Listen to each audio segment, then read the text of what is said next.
Առաջի փոփոխությունը, որ նախատեսում ենք իրականացնել, վերաբերում է ընտանիքում երրորդ եւ յուրաքանչյուր հաջորդ երեխայի ծննդյան կապակցությամբ տրվող պետական աջակցության ծրագրին, որը ուժի մեջ էր մտել 2022 թվականի հունվարի 1-ից եւ ավարտվում է 2025 թվականի դեկտեմբերի 31-ին, այսինքն այս տարվա վերջում, եւ մեր հետազոտությունները եւ վերլուծությունները եւ նաեւ միջազգային փորձը ցույց է տալիս, որ նման աջակցության ծրագրերը ամենակարևոր ժողովրդագրական աջակցության ծրագրերից են, որոնք նպաստում են ընտանիքներում երրորդ եւ հաջորդ երեխաների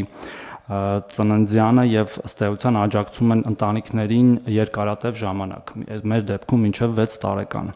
Եվ առաջարկում ենք այս աջակցության ծրագիրը իր ավարտից հետո վերածել մշտական պետական նպաստի, որը կտրվի նույն տրամաբանությամբ, այսինքն երրորդ եւ հաջորդ երեխային 50,000 դրամի չափով մինչեւ 6 տարեկան։ Բայց միանգամից ուզում եմ հավելել, որ հաշվի առնելով, որ այս դեպքում էլ մենք ունենք հետվճարի մեխանիզմ, ըստ էության մեր նոր 20% դրույքաչափով, որը հունվարի 1-ից կմտնի, սա նույնպես դառնում է 60,000 դրամ,